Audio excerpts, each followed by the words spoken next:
sortuk bere iritzia eman nahi du nazio-hortan mailan abian diren hainbat konponbide prozesui buruz. Esatea nazioarteko komunitatearen iritziz, elkarrizketa, akordioa eta demokrazioan sustaturiko bakea lortzeko eta gatazka konpontzeko bide unibertsala dagoela eta bide hori txertatua dagoela baita ere Euskal Herriko prozesuan. Joan den astean bereziki aberasgarria izan da eta berri pozgarriak iritsi zaizkigu munduko 3 tokitatik. Lehenengo aipatzearren, esatea Kolonbian aurrera pausoak eman direla, FARC eta gobernuen arteko elkarrizketa prozesua aurrera doala eta hori berri pozgarria dela.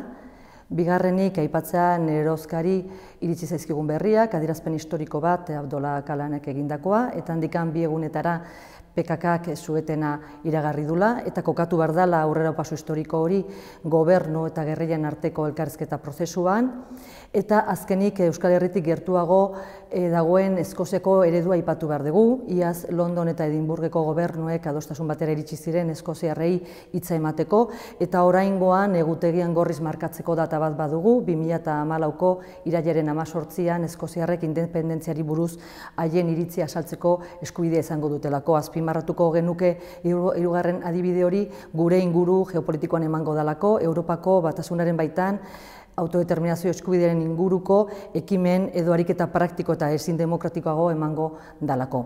Hortaz gain, esatea lehen aipatzen genuen bezala, nolabait gatazka konpontzeko bide unibertsala horrekin badatorrela Euskal Herrian abiatu prozesua, eta nazioarteko eremutik gero eta sostengu gehiago iritzen zaizkigula baita ere, hemen abiatutako prozesuaren dako.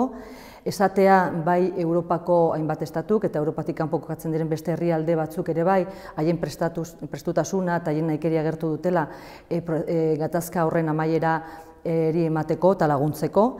Esatea, gogoratzea, atzo bertan nazioarteko mailan giza eskubideen defentsan eskarmentu handiko 12 pertsonalitatek zabaldu duten adierazpena, nun Parisi eta Madrile eskatzen diete haien espetxe politika alboratzea, eta azken hitzordu bezala aipatzea bihar bertan Europako Parlamentuan Friendshipen eskutik egongo den eztabaida edo topaketa nun aipatuko den presoek zenolako papera jokatu behar duten konponbide prozesutan. Orduan, azpimarratzea, eremu hortan, nazioarteko eremuan badaudela nahiko adibide, lagungarri direla guzti horiek naizta bakoitzea diferentea izan, eta esatea Euskal Herriak diseinatutako bake prozesua txertatua dagola bide unibertsal hortan, gatazka konpontzeko bide unibertsal hortan, eta sostengo nahiko duela nazioarteko eremuan ere.